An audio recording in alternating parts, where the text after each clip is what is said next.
tú dices que no acostumbras a trabajar o a tratar el tema del carácter. No. Para quitárnoslo de en medio o para ponerlo en medio, ¿qué te parece si nos cuentas? Entonces tú, ¿dónde lo tienes? ¿Cómo lo incluyes el trabajo con el carácter? ¿Desde qué enfoque o desde qué enfoques lo tienes así a mano? ¿Qué dirías sobre esto? A ver, durante esto del bagaje tan largo que yo tengo, ¿no? ¿Vale? A lo largo de mi vida, yo desde donde lo he trabajado más es desde el eneagrama, ¿vale? ¿Sí? Sí, Como carácter, ¿vale? sí, Sí, así. Pero últimamente, que me he metido más en trauma, sí. ¿vale? Entonces lo he trabajado más desde la teoría también de partes, ¿no? Sí. ¿Vale? Que sería, el carácter sería de alguna manera esas defensas, ¿no? Estas protecciones que nos hemos creado desde la niñez por los vínculos de apego que hemos tenido con nuestra madre, con nuestro cuidador principal, ¿vale? Que hemos construido, ¿vale? Que de alguna manera nos han conformado, ¿sí? Y nos han dado identidad. Y desde ahí es de donde yo podría ahora decir que eso es carácter. Lo que pasa es que desde la teoría del trauma, eso se mira, pero lo que se le pide es apártate para que podamos ver lo que hay debajo de eso. Vale. ¿Vale? Y en estos momentos estoy más en eso. Una de las coincidencias que ahora me he dado cuenta entre vuestro instituto, tú y lo que estáis haciendo y yo, es que yo siempre he trabajado desde el cuerpo. Vale. ¿Vale?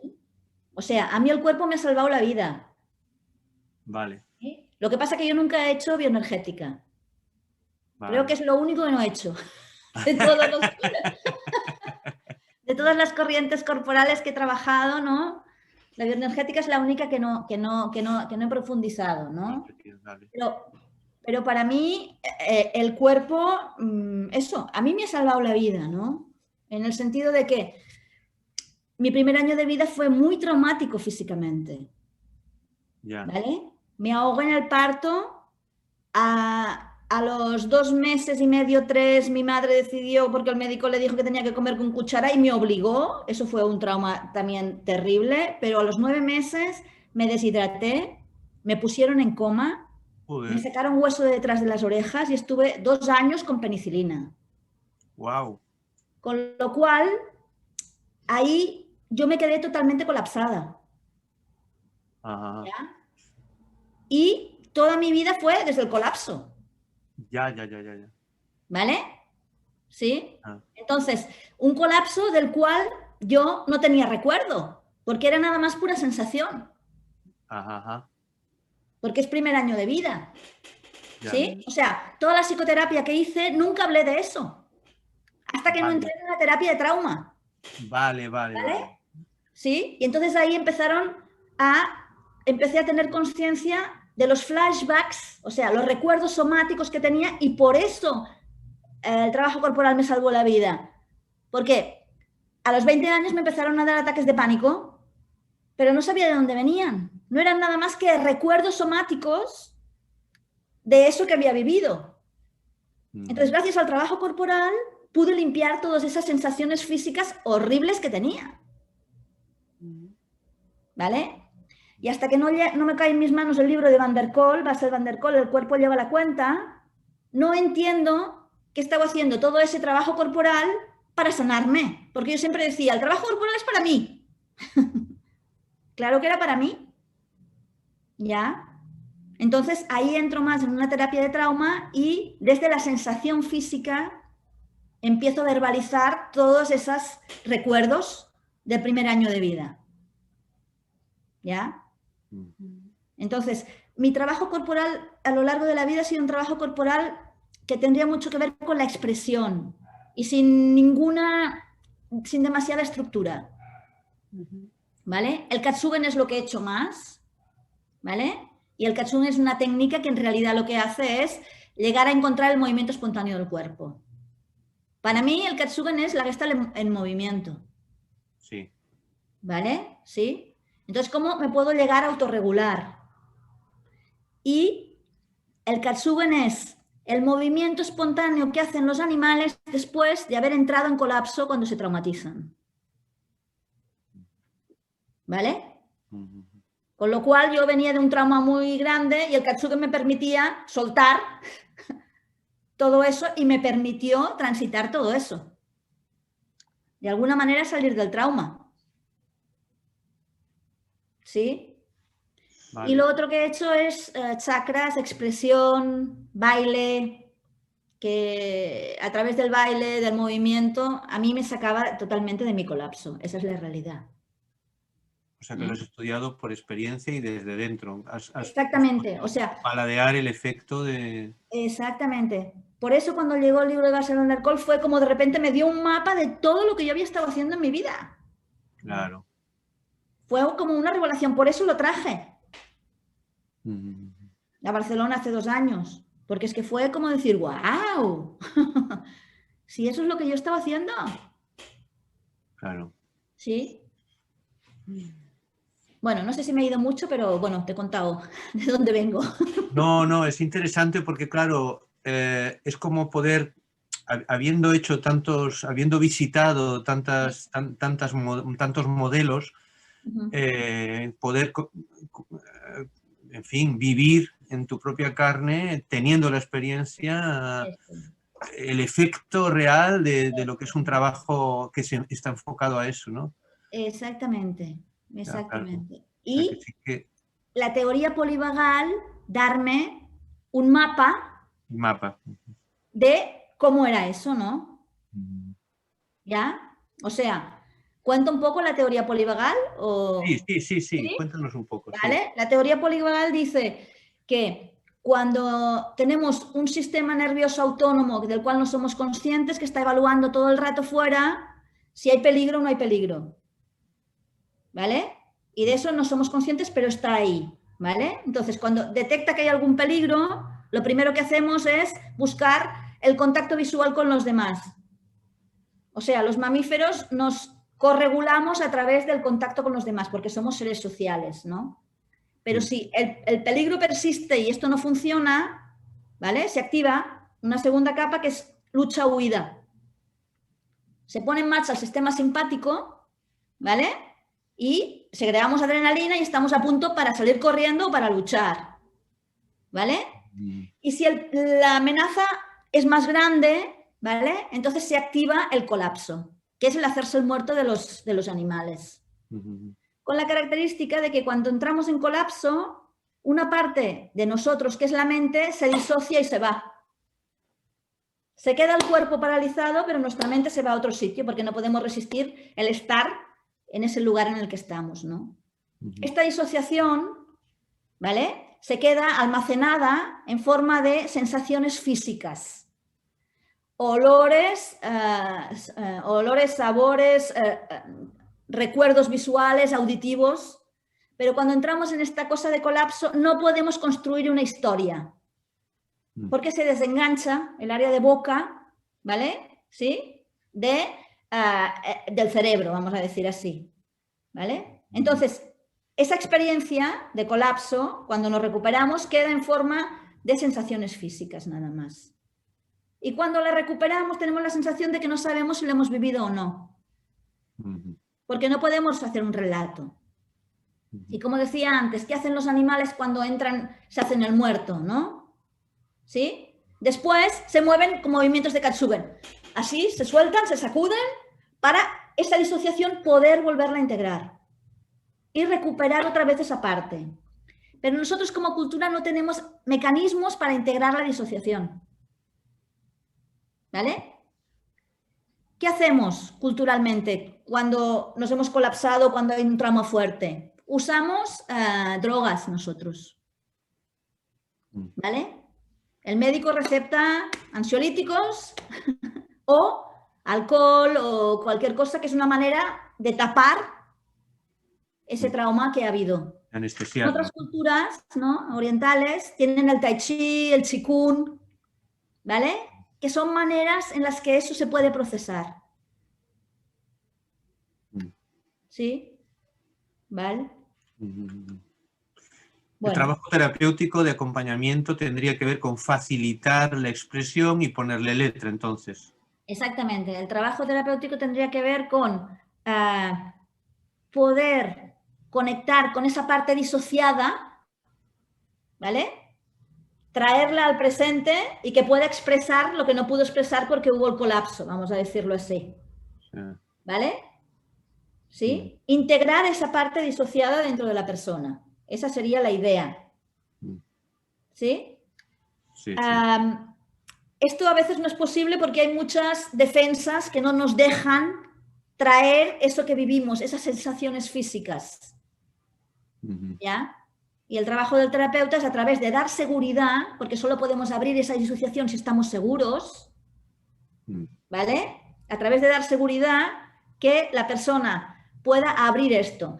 Cuando hay una disociación, eso es lo más importante que no he dicho antes, si esta disociación no se integra, se queda en forma de bloqueo físico en el cuerpo en forma de dolor.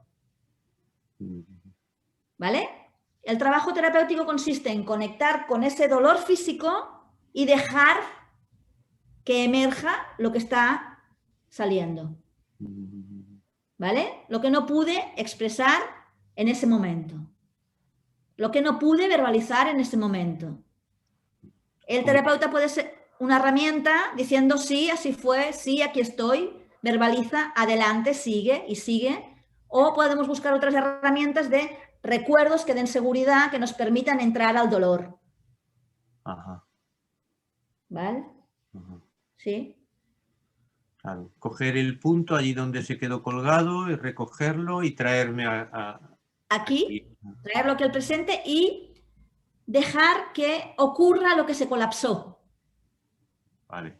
¿Vale? O sea, para salir del colapso tenemos que pasar por la activación simpática, ¿vale? No podemos salir directamente a la conexión con los demás, ¿vale? Primero tiene que haber una cierta activación, que podamos hacer los movimientos de lucha-huida que no pudimos hacer, y después de haberlos hecho podemos conectar con los demás. Vale. ¿Vale? El proceso de salida es igual que el de entrada. Hay que pasar por todas las fases.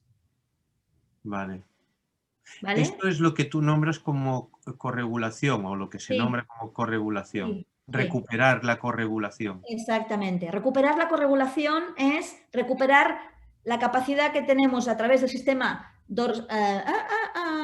vagal ventral de mirar a los demás y hacer contacto y saber qué está pasando y corregularnos a través de los congéneres de alguna manera.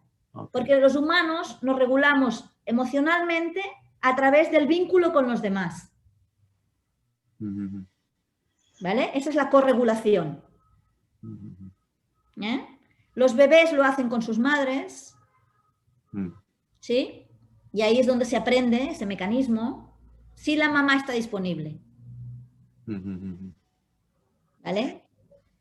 Este trabajo entonces tiene una gran importancia el contacto social, ocular con el terapeuta, y me imagino que también cabe la posibilidad del trabajo, no sé, corrígeme si me equivoco, con el grupo, ¿no? ¿O no? No, porque el vínculo, se habla de que el carácter se forma en el vínculo madre-hijo o cuidador principal. Entonces, se trata de recuperar la sintonía que se perdió en ese vínculo. Y eso ocurre con el terapeuta. Sí, eso es lo que da seguridad. Ok. ¿Vale? Con una persona. Ajá. Entonces aquí la figura del terapeuta y del contacto con el terapeuta es sagrada, entonces. Sagrada. Y una diferencia muy importante en esta técnica con la Gestalt es que el terapeuta, cuando hay traumatización, solo apoya, nunca confronta. Ya. ¿Ya? Todo lo que va saliendo está bien, sea lo que sea, diga lo que diga, todo es apoyado. Y así fue, y así lo viviste, y eso es lo que estás sintiendo ahora, todo el tiempo, todo el tiempo. Claro, claro. Hmm. Claro. Cambia un poco las cosas entonces en el trabajo gestáltico. Sí. Bueno, el trabajo gestaltico para trabajar el trauma no es precisamente lo mejor. Entonces, la actitud de apoyo-confrontación sería para la neurosis, digamos, de andar por casa, pero cuando aparece el tema del trauma, ahí hay que recular. Exactamente. Hay que solo, como desde esta técnica, solo dar apoyo, ¿vale? Porque de alguna manera la idea es que yo no me he permitido vivir eso y la sanación pasa por la expresión de eso que no me he permitido vivir. ¿Vale? No me he permitido, bueno, me he colapsado, o sea, porque lo más importante de esta teoría polivagal es que no es una decisión, sino que el sistema nervioso autónomo, a través de la neurocepción, que le llama Porges, ¿vale? Funciona y se pone en marcha independientemente de lo que tú creas o de lo que tú sientas.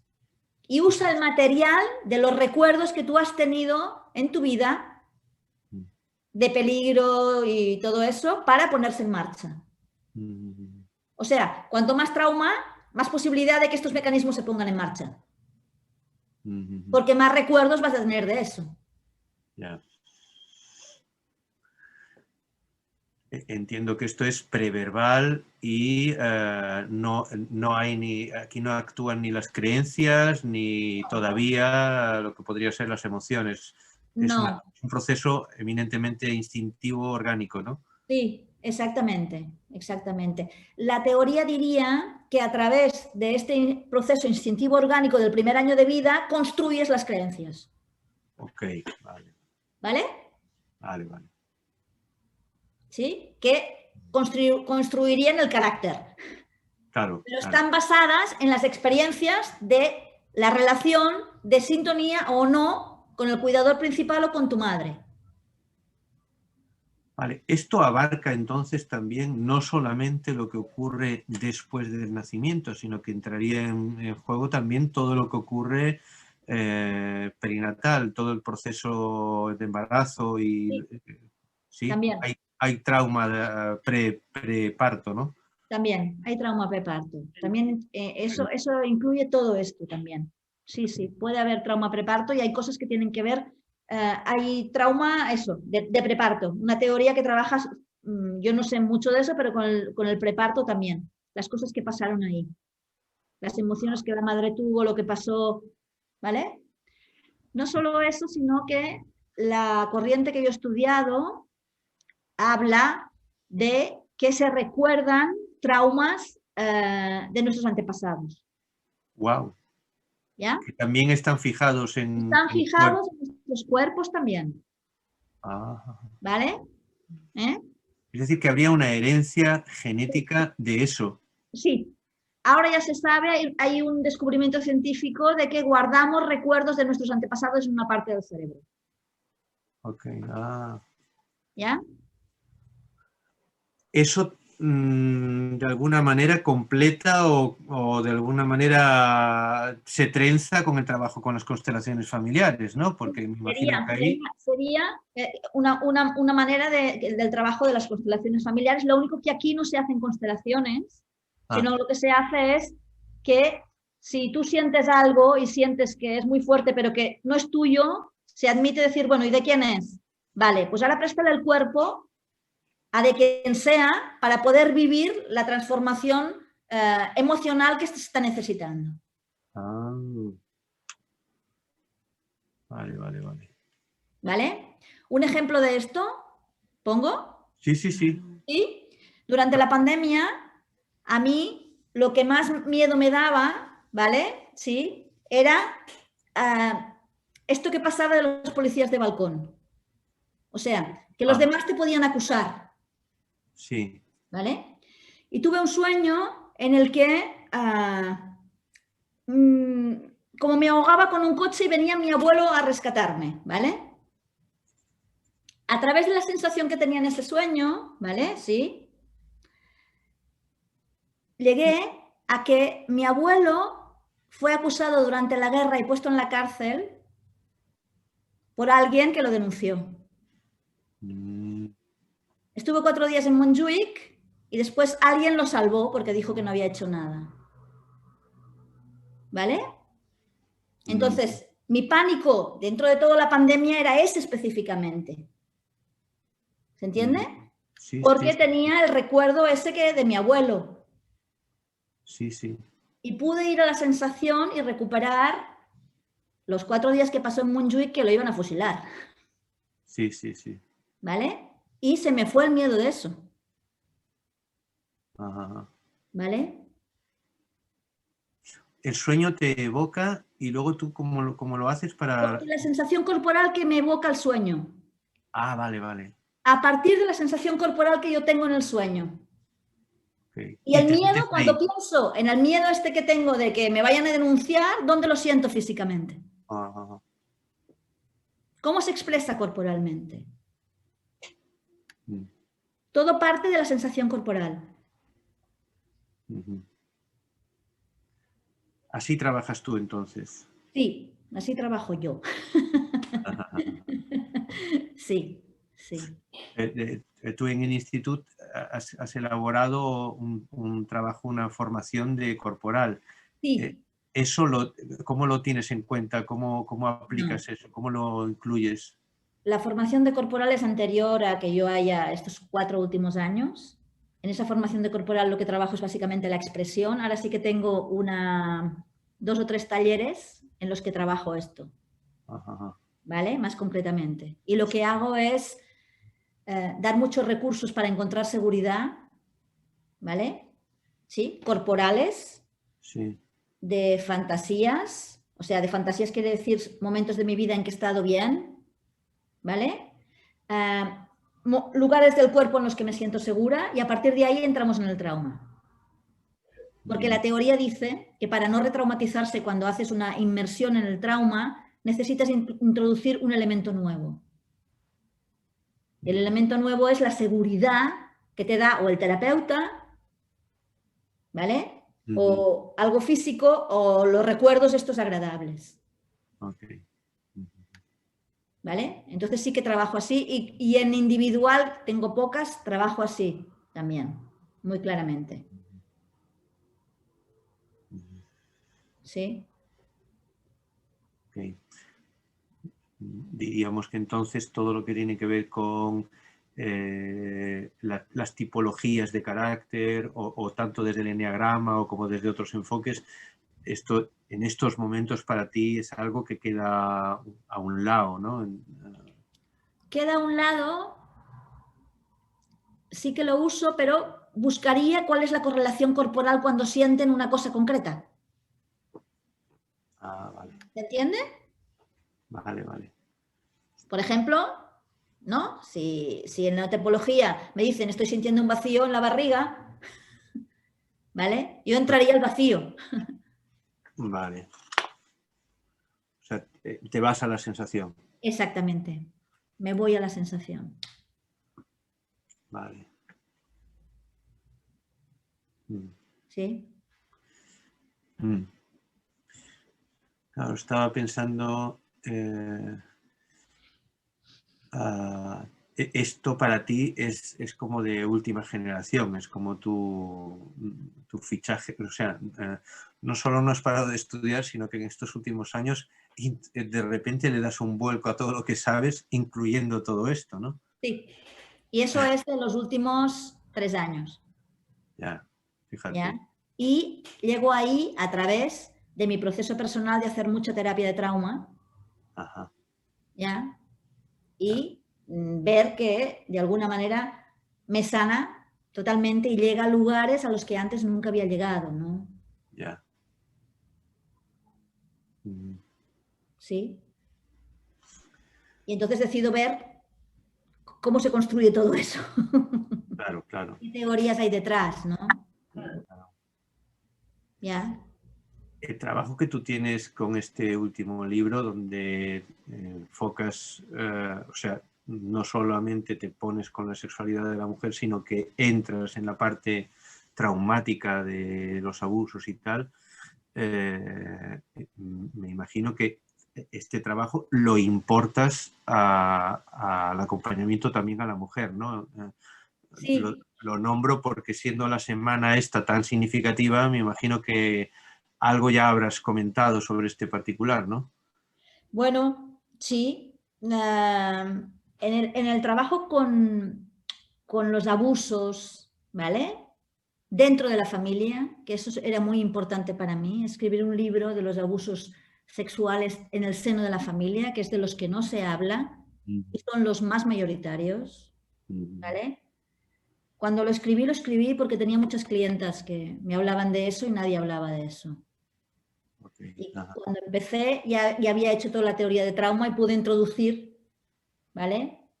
Todo este trabajo, ¿no? De ver cómo se quedaban eso, paralizadas. Y lo más importante es, ahora voy a hacer una reivindicación. Venga. Venga, vamos para allá. Cuando ha habido una violación o un abuso no tanto porque ya es claro que el abusador es más mayor que el niño o la niña y entonces ahí se le acusa, pero cuando ha habido una violación, lo que se mira es si la mujer consintió o no consintió, si hizo algo, si no hizo algo, ¿vale? Sí. Eso es una barbaridad. Hemos descrito que en los momentos de colapso, o sea, cuando hay pánico, nos quedamos totalmente, petrificados. Entonces, decir si una mujer hizo algo o no hizo algo, lo que estamos hablando es del nivel de terror que tenía si no hizo nada. ¿Ya? Entonces, sabiendo la teoría polivagal, es una barbaridad cómo se está tratando desde la justicia este tema. Y como estamos dentro de una cultura patriarcal, nos enfocamos en la víctima, cuando en realidad la salida a esto es enfocarse en el violador. ¿Hubo agresión o no hubo agresión? Eso es lo que no estamos mirando. ¿Ya? ¿Sí? Entonces, desde el punto de vista femenino, estuve en un juicio por incesto, ¿ya? ¿Vale? Y al final absolvieron al padre. ¿Por qué? Porque las memorias que tenía la chica no eran coherentes. Hostia. ¿Y qué he dicho antes yo? Que los recuerdos de cuando alguien se paraliza son recuerdos incoherentes. ¿Ya? Entonces no se ha movido un pelo, entonces, todavía. Nada. En pañales. De ahí no se ha movido un pelo. No saben nada de la teoría polivagal en los temas de justicia, ¿no? ¿Ya? Entonces, esto es tremendo. Tremendo, tremendo, tremendo. Ahí todavía estamos muy atrás. ¿Sí? Y otra cosa importante cuando yo hablo de sexualidad o de instinto, ¿no? Instinto y sexualidad en la mujer, ¿no? A nosotros como mujeres se nos inhibe todo lo instintivo. ¿Ya? Mucho más que a los hombres. ¿Sí? O sea, en esta cultura las mujeres no lloran. Ay, perdón, los hombres no lloran, ¿sí? ¿Vale? Pero lo que no se dice es las mujeres no se enfadan. Y menos agreden al hombre. Claro. ¿Ya? O sea, se nos inhibe la agresividad. Porque entonces significaría que tenemos capacidad, que podemos movernos, que podemos explorar, que podemos investigar, que podemos salir al mundo, que somos potentes. Por lo tanto, se nos tiene que inhibir la agresividad. Hay un mogollón de palabras malísimas para las mujeres que se enfadan. Histérica, loca, ¿sí? Y muchas más. Y por otro lado, se nos inhibe la capacidad de decir que tenemos deseo. ¿Sí? Si uno piensa en una mujer deseosa de sexo, el cerebro hace bip y se colapsa. Si pensamos en también hay unas cuantas palabras para ese tipo de mujeres. Además, unas cuantas palabras para esas mujeres que sí. En cambio, si pensamos en un hombre que desea sexo, sí que lo podemos imaginar, ¿no? ¿Ya? ¿Vale? Entonces ahí... hacer alarde de eso y todo. Sí. Claro, eso es. Entonces, realmente a nivel no sé si decir de carácter, o se nos inhiben a nosotras toda una serie de características por ser mujer, ¿no? Sí. Que nos bloquean.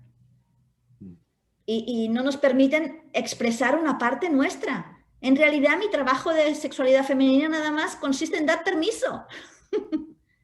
¿Vale? Y construir una sexualidad femenina al margen del patriarcado, porque no la tenemos. ¿Ya? Hemos inhibido toda esta parte y no sabemos cómo es la nuestra. Cuando, yo por eso titulé mi libro Nacidas para el placer, en realidad tenemos más capacidad para el placer que el hombre. Tenemos el clítoris, que es un órgano que solo sirve para el placer, que los hombres no tienen. Tenemos orgasmos más largos y tenemos más plasticidad. Nos excitan muchos más estímulos que los hombres. Quizás eso nos asuste a nosotros, ¿no? Exactamente. Puede ser. Bueno, muchos hilos de inhibición. Claro, claro. ¿Ya? Y tú, Mireia, ya metidos en faena, ¿te parece que esta tarea, digamos, porque esta tarea es titánica, porque es torcer toda una inercia cultural muy salvaje y planetaria, además, no es una cuestión de nuestra cultura mediterránea o tal, es como un vuelco en toda la historia, ¿no? Sería no solo tarea de dar un paso atrás el hombre y poder contemplar eso de otra manera, sino también de la misma mujer. Claro. Claro. Algo así como que las mujeres también participan en la educación de sus propias hijas y de sus propios hijos en este tipo de transmisión, ¿no? Sí, nosotras transmitimos la cultura, porque se nos educa para ser para el otro y para cuidar a los demás, y al hombre se le educa para ser para él, no hace falta que cuide, claro. Pero entonces ahí, con esto que estás diciendo, es una de las cosas que yo me planteaba en Nacidas para el placer, ¿no? Claro, somos culpables de eso, ¿no? Pero hay una trampa terrible. Venga. La trampa es, dentro de nuestra cultura, las mujeres nos culpamos a nosotras mismas y los hombres nos culpan a nosotras. Y eso forma parte del patriarcado. ¿Ya? Entonces, cuando aceptamos alguna culpa, estamos haciendo el juego al patriarcado. Claro. ¿Ya? ¿Sí? La primera culpa, que estemos en este valle de lágrimas, es culpa de Eva, que tentó a Adán. Si no, viviríamos en el paraíso. Desde ahí, todas las culpas del mundo. ¿Sí? No solo eso, sino que además no tenemos referente de Dios, porque Dios es masculino. ¿Sí? Entonces, todo el tiempo estamos intentando ser perfectas para parecernos a Dios. Dios entendido como perfección. Entonces, ¿yo qué digo? ¿Qué pasa si una mujer se salta las reglas y empieza a educar a sus hijas de manera diferente? Sabe que las va a llevar a un lugar en que la sociedad les va a dar palos. Y si ella misma ha tenido que reprimirse para encuadrar en esta cultura, no va a permitir que sus hijas cambien, ¿se entiende? O sean diferentes. Y lo más importante, antes que una mujer quedase fuera de la cultura, o sea, significaba exclusión. Y antes era la muerte. No poder sobrevivir con los hijos. Hemos tenido la suerte de la revolución feminista que nos ha hecho autónomas económicamente. Trajo mucho más trabajo, pero como mínimo ahora sobrevivimos. ¿Ya? Entonces, la cultura patriarcal dice que somos culpables de transmitir la cultura y somos culpables cuando nos violan también. De haber incitado, ¿no? Es lo que decía antes. En lugar de mirar al agresor, nos miran a nosotras. ¿Ya? Entonces, ¿cuándo cambiará realmente esto para mí? No solo cuando los hombres den un paso atrás, sino cuando los hombres digan, sí, yo he participado en esto también. ¿Vale? Y yo he abusado. ¿Sí? Porque que las mujeres digan que han sido abusadas forma parte del rol. ¿Ya? ¿Sí? Y los hombres puedan decir, sí, yo tenía poder y lo he usado. Eso no quiere decir que los hombres no sean víctimas también en esta cultura, ¿eh? Que también lo son. Porque el rol que les toca es un rol que si no lo cumplen también quedan desfasados, ¿eh?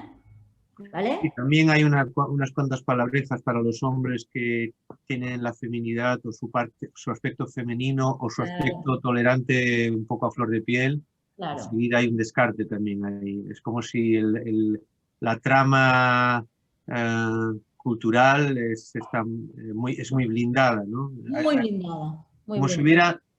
hubiera, también estaba comentándolo ahora con Paco, no sé si Paco lo quieres decir tú directamente. Paco, dilo tú, sí. Dilo tú, esto que me comentas, porque me parece muy interesante. Aparte no del trauma individual, sino de un trauma colectivo, un trauma... Una pregunta que hacían en el chat, la tenía ahí a punto porque digo, viene muy a cuento. Sí. Sí. Si se puede decir que las consecuencias cotidianas del neoliberalismo son traumáticas para enormes grupos sociales, habla de si se puede hablar de trauma colectivo y te pregunta cómo integras esta dimensión colectiva en el trabajo del trauma, considerando que las causas y las salidas exceden la historia individual.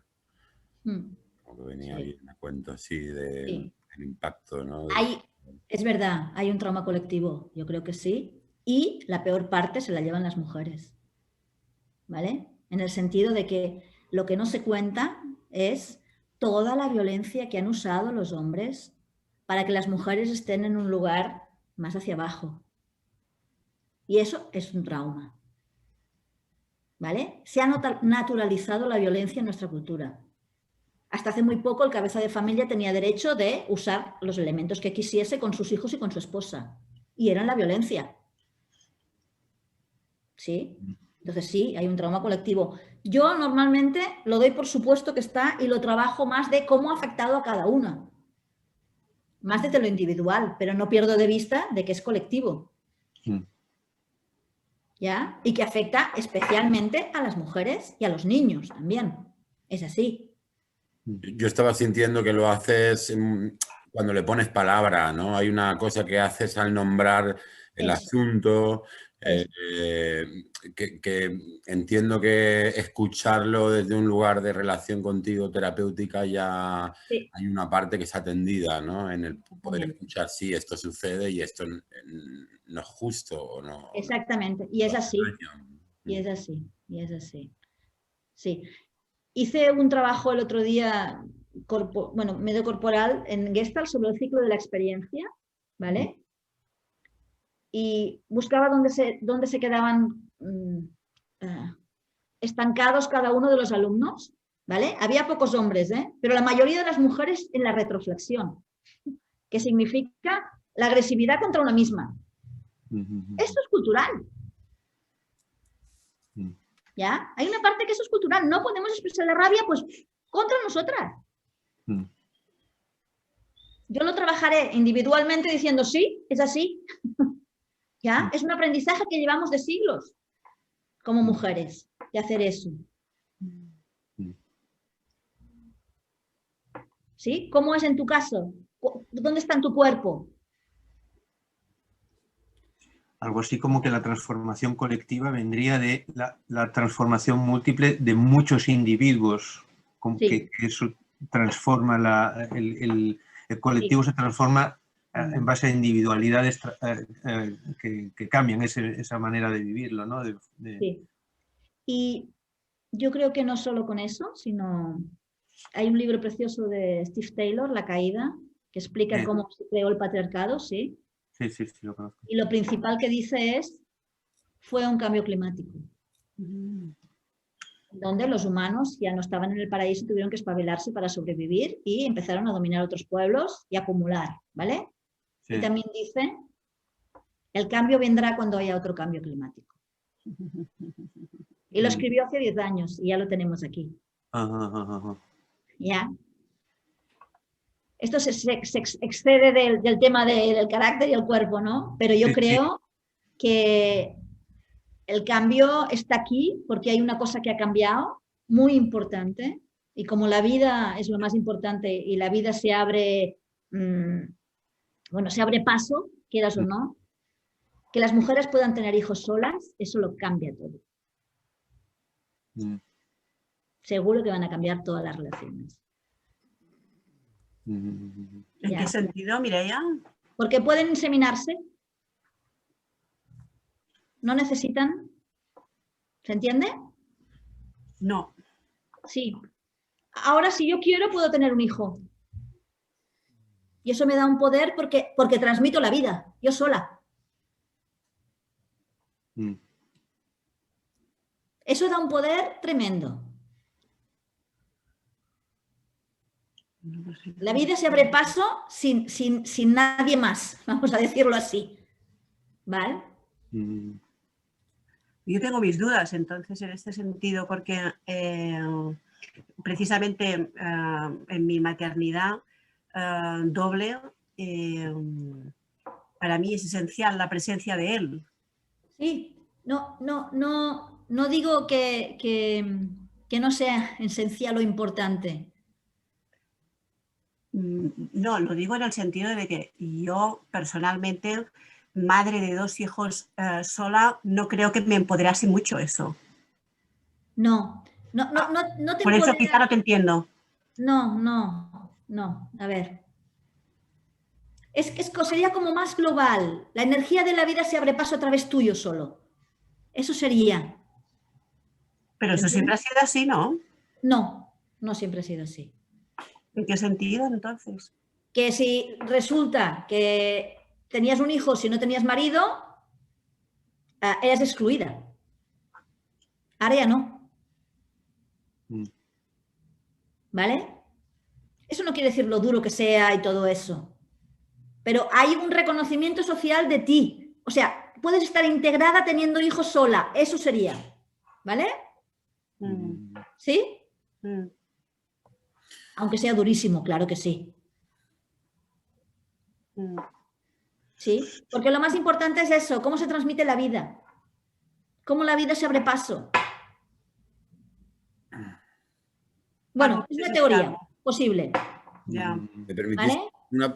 una pregunta? Te la leo tal cual porque me parece que está bien el aclararla. Dice así, mira, el trabajo que describes es para un trauma muy fuerte que se ha alojado solo en lo físico y al que no se accede verbalmente. ¿Cómo se distingue si el cliente ha tenido esta clase de trauma y necesita este abordaje? ¿Hay síntomas específicos? Desde tu postura, ¿todas las personas pasan por este tipo de trauma?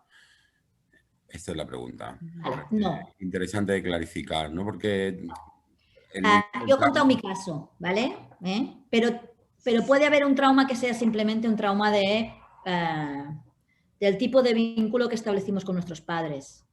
Y no es un trauma físico. Es un trauma en el cual a mí en mi primer año de vida no me hicieron caso. Y estuve la mayor parte del tiempo sola.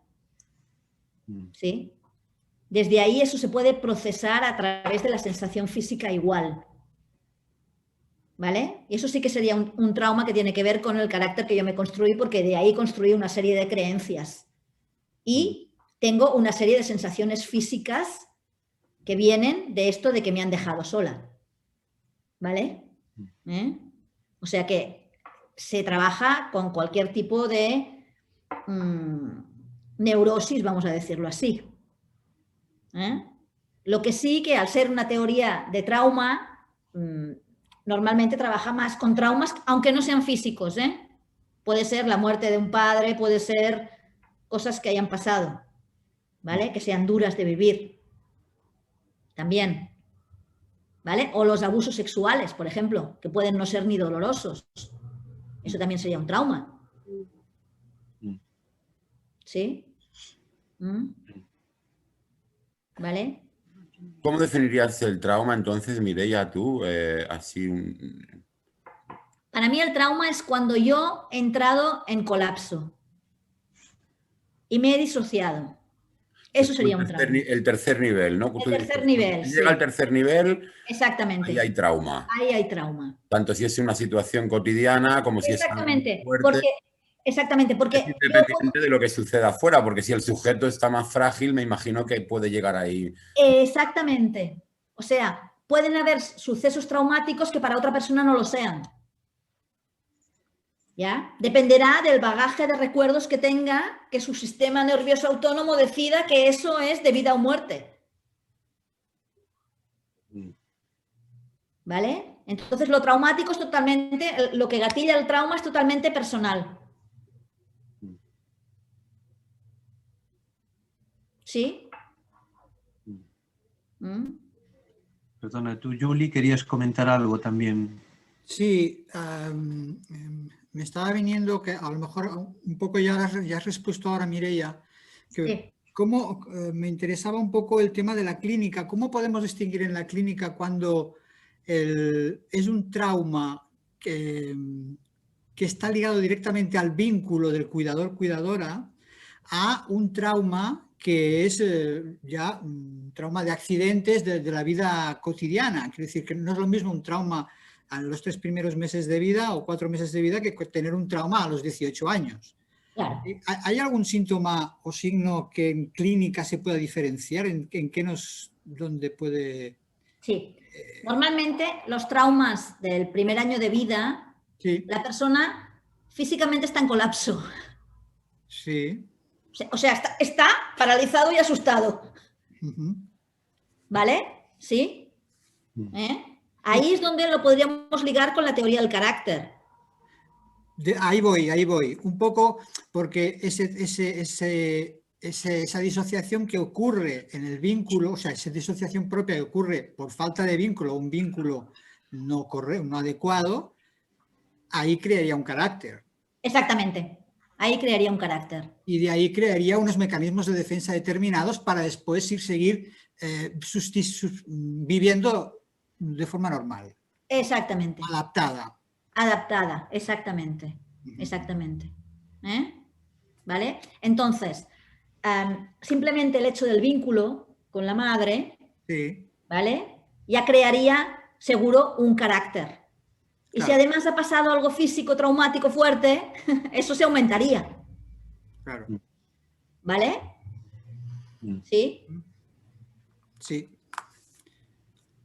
Pero yo creo que eso es importante. El trauma es muy diferente si pasa el primer año que si pasa años después. Claro. Entonces se me ocurre que cuando o sea, el poder llegar a trabajar este trauma, llamémoslo de vínculo, Sí. ocurre después de un buen tiempo de terapia. Quiero decir, no llega el paciente a trabajar ese vínculo los primeros meses de 20 sesiones, horas. sino que vamos trabajando poco a poco hasta llegar a ese vínculo, Sí. a ese trauma primario, por decirlo de alguna manera. Sí, Cuando sí. en Gestalt le llamamos, estamos tocando algo nuclear. Eso es. Eso sería, sí, ¿vale? Pero tú me preguntabas cómo se sabe, ¿no? Sí, ¿Vale? sí, si hay algún signo, síntoma, que aquello dices, esto me huele a... Sí. Es por ahí. La cosa es, cuando ha pasado algo, ¿vale? Sí, Que no es tan grave y yo digo, y no puedo con eso, y entro en una emoción súper fuerte, ajá, ese es el trauma. vale. Con esas situaciones con las que yo no puedo, y en Gestalt diríamos, con esas gestas inconclusas con las que yo voy constantemente encontrándome, eso es el trauma del carácter. Claro. Me viene, es cuando estamos repitiendo constantemente Exactamente. sobre el mismo lugar y nunca encontramos el agujero para poder entrar. Exactamente. Ahí está el trauma de carácter. Ajá. ¿Vale? Sí, sí. Y se caracteriza, se puede ver, porque yo lo que entro es en un estado emocional que no puedo controlar y que yo misma digo, es que igual no hay para tanto. Ya. Ahí estamos, porque en realidad lo que se ha disparado es el recuerdo. Ya. Ya. Y entonces... O sea, cuando entramos en catarsis, diríamos, sí. ahí estamos metidos en el trauma del carácter, en un recuerdo. Claro. Perdona, pero si sigo en la clínica, me van pasando pacientes, yo qué sé, casos. Venga, adelante. Sería como, claro, el paciente no puede entrar ahí hasta que no hace una buena transferencia contigo, hasta que no hay un buen vínculo y se puede fiar de ti, de que tú podrás sostener eso, ayudar a sostener eso. Exactamente, o sea, hasta que no hay seguridad, que es la base para trabajar eso. ¿Vale? Sí, me queda claro. Eso es. Me queda claro. ¿Vale? Sí que liga con con la formación del carácter, con la formación del eneatipo, la utilización y con todos los mecanismos de defensa que montamos alrededor de eso. Exactamente. Me queda clarísimo. Exactamente, eso es. Ahora entiendo alguna cosa, ya entiendo más cosas. Eso es. Sí, sí. ¿Vale? Bueno. O sea, sería, cuando decimos en Gestalt, no trabajamos con el pasado, sino con lo que viene al presente. Sí. Lo que viene al presente son estos que en teoría de trauma se llaman flashbacks, Sí. que te cautivan y no puedes salir de ahí. Sí. ¿Vale? Eso sería. Ahí hay un material traumático seguro. Ajá. Que hay que tratar con delicadeza, con tranquilidad y sin... Exactamente. Exactamente. Y dando recursos y apoyando lo que no pudo ser expresado en ese momento. Me ha parecido muy interesante cuando has dicho que tú proporcionas recursos físicos. O sea, ¿en qué lugar del cuerpo te sientes seguro? Exactamente. Y entonces entramos a ese lugar, lo sientes, entonces de repente puedes volver a entrar a ese lugar que te desmonta, ¿vale? Eso es teoría de Somatic Experience, que es otra corriente terapéutica, Sí. y después vuelves a sentir lo físico y vuelves a entrar, se llama pendular. Y eso va ampliando la capacidad de sostener que tienes. Claro. Claro. Sería como, en lugar de enfocar solo lo enfermo, ayudamos desde lo sano a enfocar lo enfermo. Exactamente. Por llamarlo de alguna manera. O sea, coger la fuerza, la energía vital que tiene la parte sana para ir sanando la parte dañada. Exactamente. Lo voy entendiendo Eso sería así. desde lo físico. Desde lo y físico. con el terapeuta sería, yo te miro de manera que no te miraron, yo te veo, Sí. y ahí te doy el apoyo para decir sí, vive eso, sí, así fue, así fue. Es como una validación de todo eso, ¿no? Exactamente. Y ofreces entonces el recurso de estar acompañado, seguro, como para revivir eso con los recursos actuales también, ¿no? Exactamente. Exactamente. Eso es. Claro. Chicos, son las 8:04. Podríamos dar paso a... ¿Perdona? Nada, ya está. Vale. Sigue. Y chicas, porque somos más chicas que chicos ahora,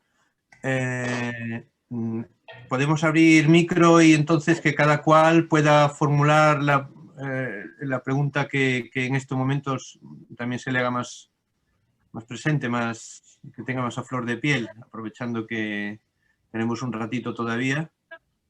Hay varias hechas en el chat, igual que las personas que las han hecho, si les apetece que las hagan ellas directamente a viva voz y así. Por ejemplo, perfecto, sí. Yo quiero hacer un hilo justo de esto último que comentabas, Mireia, si puede ser, por entrar también y vincularlo con lo del carácter que hablábamos, ¿tendría sentido entonces que el carácter esquizoide, por ser fijado en esa primera etapa, fuera el más colapsado o el más traumatizado desde tu visión, sí? Yo creo que es un colapso. ¿Ya? Por eso el trabajo corporal a ellos les sana tanto, ¿no? Claro. Por eso me sanó a mí. Ya, es así. ¿Vale? Sí. Y habría que ver lo que decía Mona antes, si no es ya no solo el primer año, sino anterior. Perinatal o... Exactamente. ¿Vale? Vale. Sí. Gracias. Ok.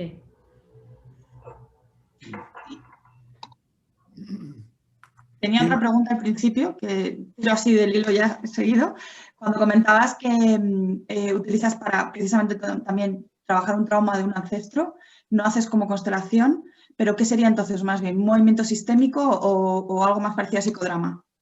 No. Con la misma persona. Con la misma persona sí, pero utiliza como el cuerpo. Sí. Le dices a la persona... Cuando, por ejemplo, el ejemplo que yo he contado de mi abuelo, ¿vale? El terapeuta me dijo, permítele, préstale tu cuerpo a tu abuelo, ¿vale? Para a partir de la sensación que yo estaba sintiendo, para que pueda expresar lo que vivió cuando estaba encerrado en Montjuic durante 4 días. Y yo, a partir de la sensación, empecé a verbalizar y me salió la muerte. Y pensar en morirme, en suicidarme y todo. ¿Vale? O sea, porque siempre estás anclado en una sensación. Lo que puedes pasar es que decir, se sabe eso, ¿eh? Como mínimo en mi experiencia es así, decir, pero si esto no es mío, yo no he vivido nada que tenga que ver con eso. ¿Vale? Sí, sí. Sí, sí.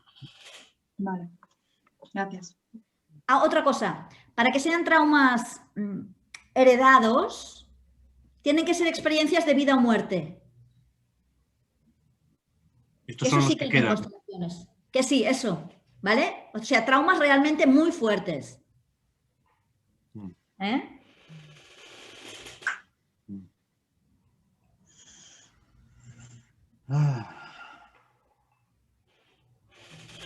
¿Quién más?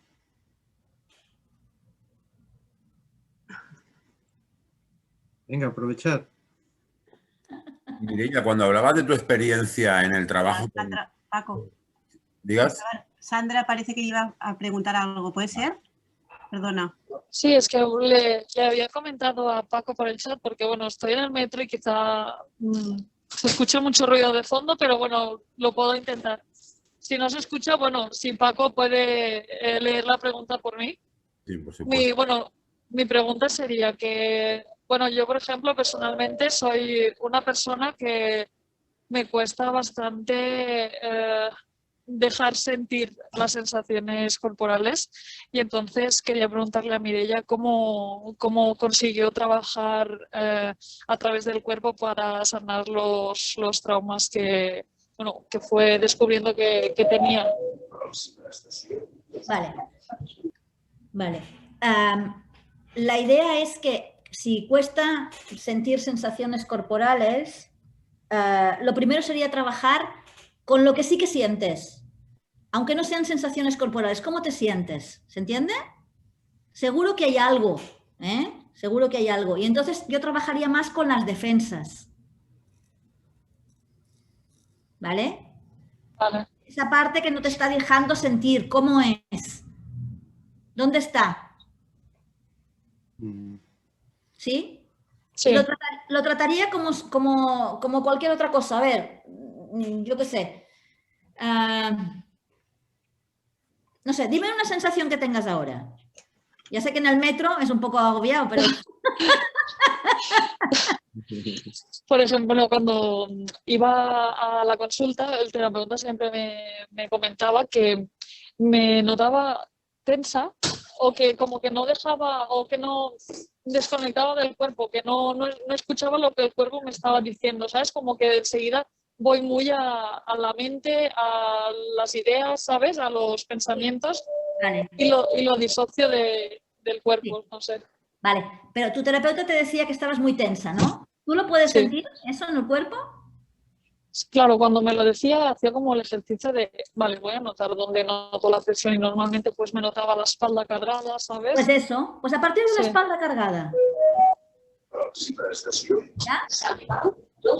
¿Cómo es la espalda cargada? Si tu espalda hablase, ¿qué diría? A partir de ahí, de lo que haya.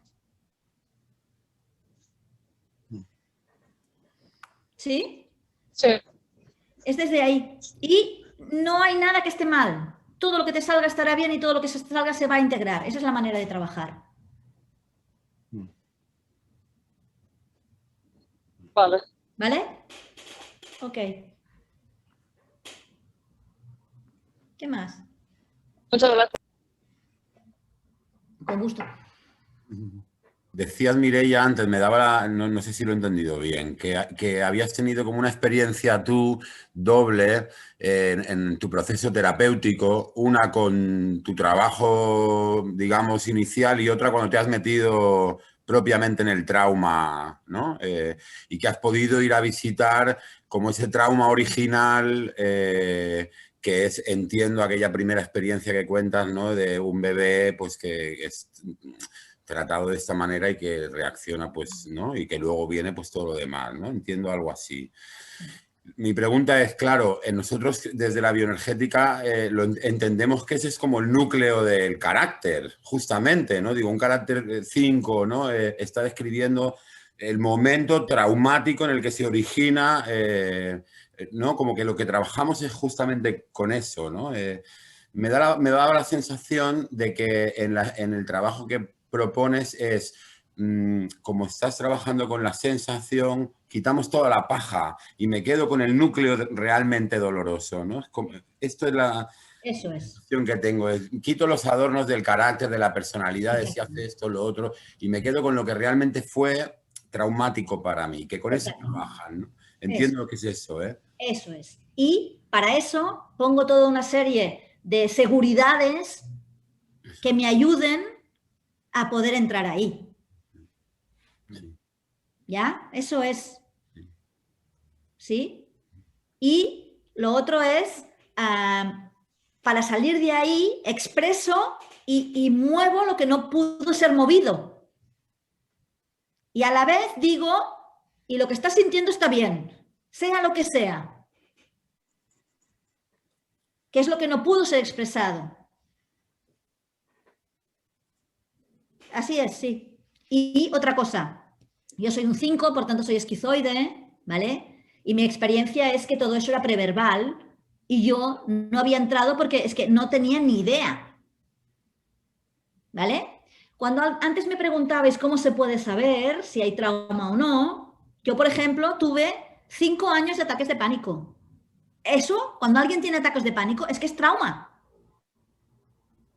Ese miedo que se desborda es porque vienen recuerdos del pasado. Ese es uno de los síntomas, por ejemplo. ¿Sí? De todas maneras, no todos mis compañeros con los que trabajo son esquizoides.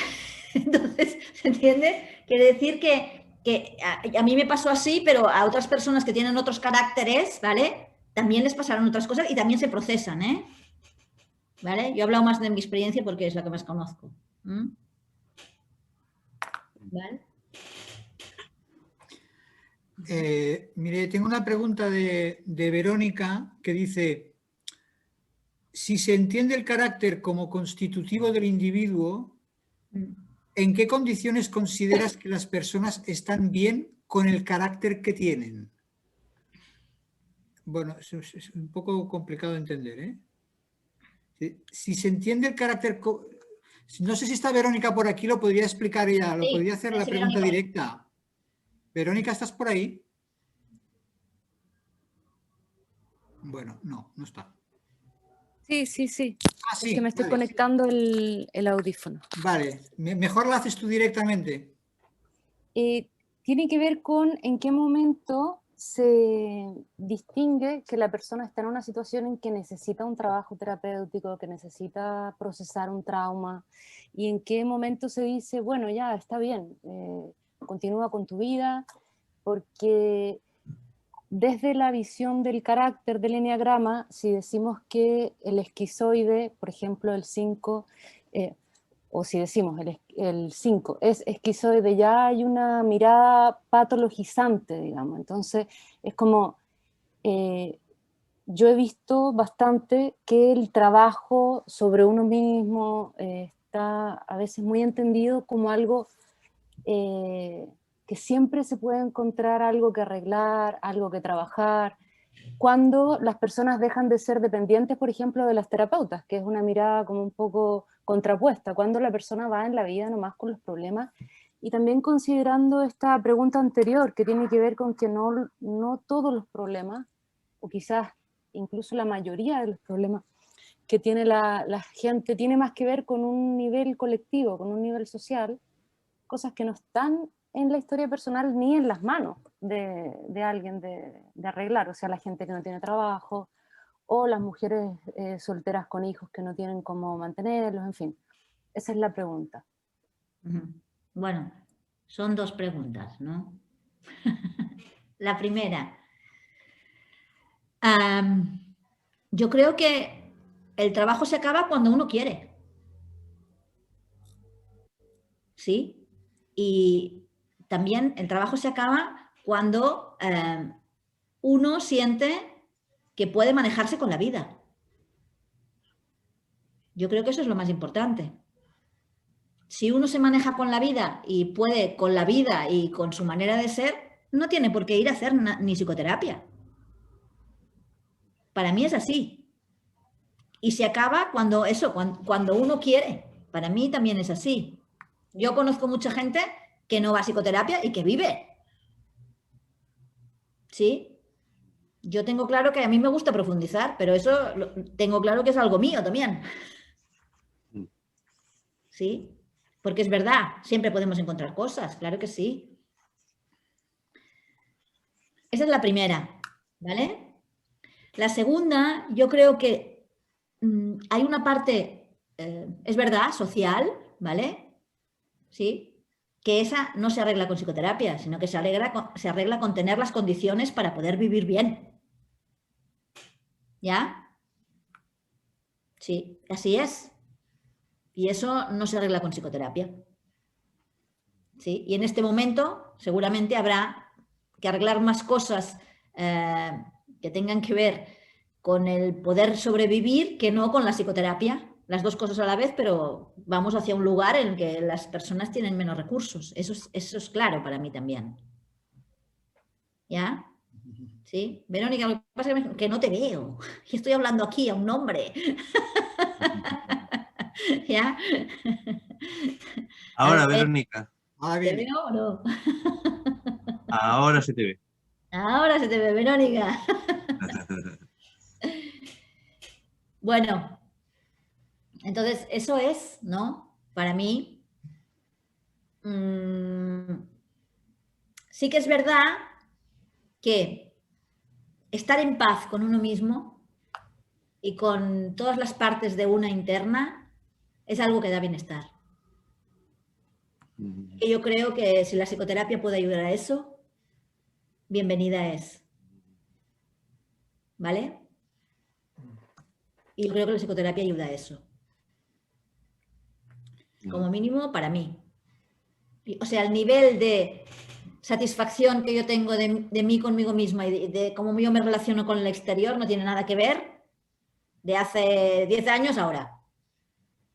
Eso es así. Claro, claro. ¿Ya?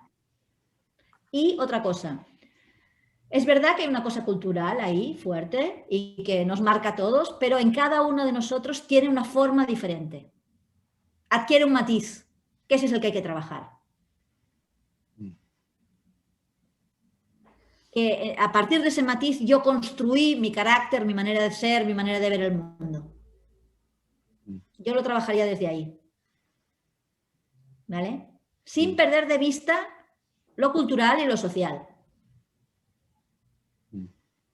¿Vale? Bueno, espero haberte contestado. También podríamos contemplar tú que has estado tanto metida en esto, un cambio social, una manera de terapia social desde la misma cultura, ¿no? Desde el arte, desde el lenguaje del cine, del teatro, de la poesía. Eso podrían ser agentes de cambio social. Me imagino una charla como la que tú nos estás dando hoy, de alguna manera mueve algo que a nivel colectivo irradia, ¿no? Como sí, que claro que también sí. hay una transmisión de eso, ¿no? Claro, también. Sí. Sí. Mireia, no sé si había alguien. Sí, alguien preguntó algo. Dime, adelante, Sí, adelante. yo quería preguntar. Inma. Me surge una duda y es ese trauma o esa sensación en nuestro día a día, en nuestro cotidiano, puede surgir estando en retirada o estando en contacto con el otro. Entonces, porque me venía esta idea de algunos caracteres de tocar con ese instinto de muerte, ¿no? Como esa sensación de, has nombrado antes la muerte y me ha venido, ¿no? A veces cuando uno está solo o no puede resolver algo y entonces toca con eso, ¿no? Con un vacío y una sensación de querer morirte, ¿no? Eso ocurre más cuando estás en retirada. Sin embargo, ocurren otras cosas cuando estás en contacto Y cómo distingues, ¿no? Cuando estás en contacto con el otro, si hay algo traumático ahí o en ambos casos, ¿no? Vale. Desde el punto de vista del trauma sería, si entras cuando estás sola y en retirada, es que tu trauma tiene que ver con eso, con estar sola. ¿Se entiende? ¿Vale? Vale. ¿Entraría también ahí el carácter, entonces? Claro. Claro. Vale. Sí. Para mí carácter es cómo te construiste y lo que te pasó. ¿Vale? Vale. Sí. Vale. Sí. Vale, y luego tengo una pregunta que antes has dicho, ¿cuándo cambiará el orden social patriarcal? ¿No? Y entonces has dicho, dice, cuando los hombres den un paso atrás y reconozcan el abuso, ¿no? o el uso del poder, y nosotras, ¿qué hacemos ahí? ¿No? Porque yo me he dado cuenta personalmente y también con la gente que trabajo, que nos cuesta mucho abstraernos de la mirada del hombre, ¿no? Hay un filósofo, bueno, era un crítico de arte que se llama John Berger, que tiene un libro que es Modos de Ver, y ahí habla de la mujer artista y cómo nos miramos a nosotras mismas a través de la mirada del hombre, ¿no? Y eso podría ser un cambio, es decir, aprender a mirarnos a nosotras mismas, ¿no? Bueno, lo digo, pero en realidad te pregunto, ¿no? Si la educación que hemos recibido es, se nos educa para ser para el otro, ¿vale? Nosotras lo que tenemos que hacer es cómo ser para nosotras mismas. Eso. ¿Vale? Ese es el gran trabajo nuestro. ¿Sí? Okay. Entonces, si se nos educa para ser para el otro, ¿qué es lo que más tememos? La libertad. Ser libres. Ese es no necesitar el amor y el reconocimiento. Exactamente. Ser para nosotras mismas. Ese es el trabajo nuestro. Que en realidad es un trabajo terapéutico de autoapoyo, ¿no? También, Eso. O sea, de ir apoyándonos. Y de empoderamiento, de que ya eres perfecta tú como eres. Que no te falta nada más. ¿Por qué todas las formaciones están llenas de mujeres? Porque nosotras creemos que no somos perfectas y necesitamos más. ¿Por qué no van los hombres? Porque ellos ya son perfectos. Un hombre para que vaya a terapia tiene que estar muy mal. Bueno, hay honrosas excepciones, ¿eh? Gracias, Mireia. Muy mal. No, pero se entiende, ¿no? La cosa en realidad es cómo empoderarme en las dos cosas que yo decía, en recuperar mis partes instintivas, o sea, de capacidad de moverme en el mundo, de cambiar el mundo, de tener acción, de investigar, de jugar, de explorar, por un lado, y por el otro, sentirme una mujer deseosa de sexo, ¿no? Esas son las dos grandes inhibiciones que tenemos como mujeres. Ok, gracias. Ok. Mireia, estaba pensando que llevamos casi hora y media hablando de Gestalt, de carácter, de psicoterapia y una palabra que no se ha nombrado aún es la palabra emoción. Hemos hablado de sensaciones corporales, que el cuerpo, del sistema nervioso. Entonces, claro, cuando hablamos de carácter, hacemos trabajos bioenergéticos, hablamos constantemente de cuerpo, sensaciones, y es más, ¿qué notas que sientes? Entonces, pero me preguntaba, ¿desde dónde trabajas tú? O sea, ¿cómo colocas la emoción en todo esto que hemos estado hablando de sensaciones? Porque está ahí también, forma parte. Es como una flecha que te guía hacia algún lugar, o no sé, ¿cómo lo ves tú? La emoción. Es que preguntarle a alguien que está por ahí de esquizoide cómo vive la emoción es como preguntar... Claro, pero bueno, hay algunos que tenemos un montón. De golpe, todas a la vez. Pero en tu trabajo terapéutico... Sí, para mí es importante, cuando yo trabajo más, cuando hago el trabajo más, por ejemplo, de chakras, lo que trabajo más son con emociones. Ajá. ¿Vale? Que es básicamente reconocer las emociones. Darles espacio en el cuerpo y reconocer las emociones. Y poder expresar las emociones. Para mí eso es muy importante. Cuando trabajo desde el punto de vista más desde el movimiento. ¿Sí? Y cuando lo hago yo uso ahí la teoría más de Hellinger que tiene sobre las emociones. De que hay emociones primarias, que son las adaptativas, que son las que con la expresión mejoran.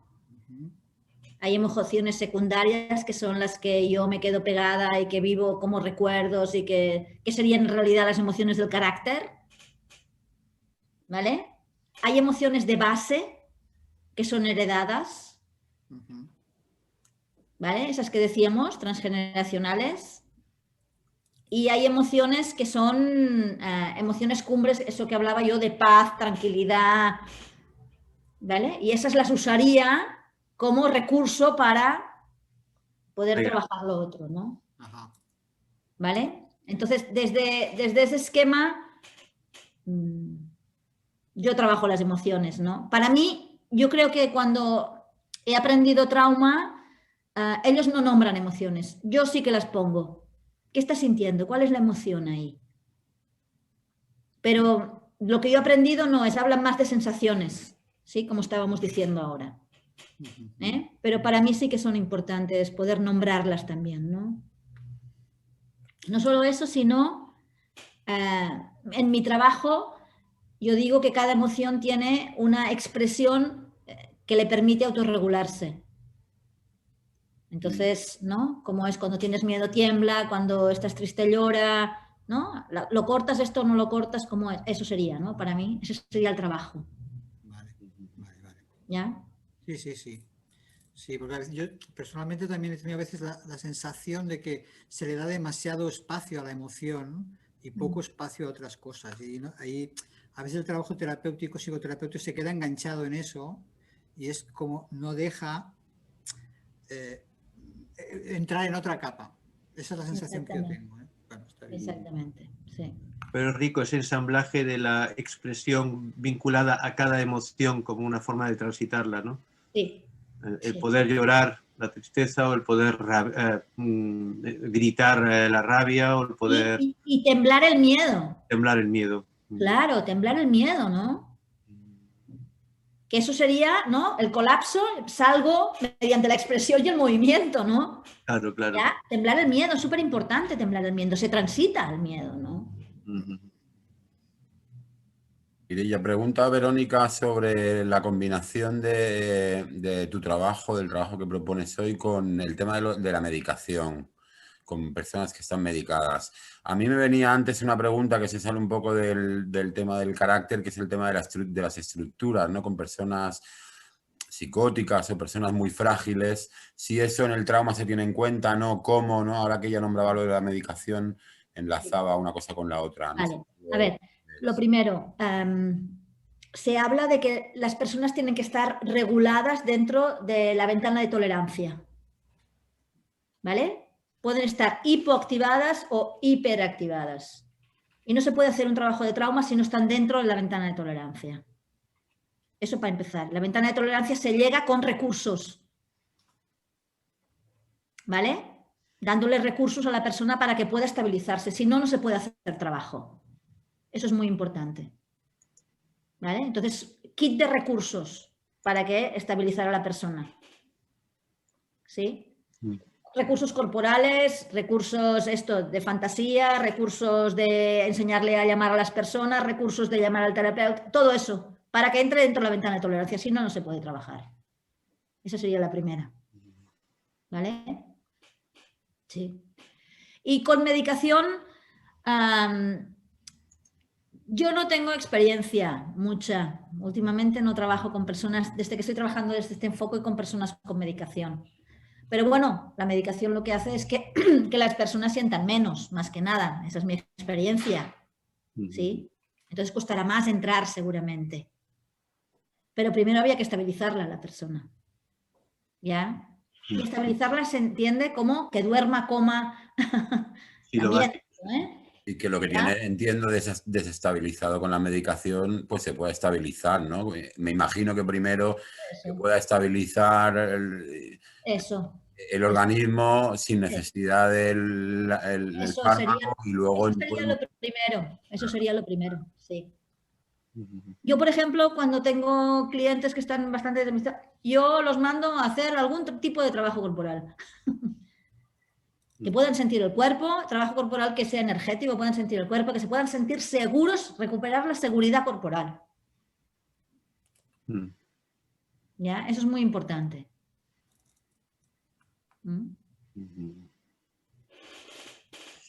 Bueno, podríamos pasarnos un buen rato más hablando, pero igual ya está bien de explotarte, Mireia.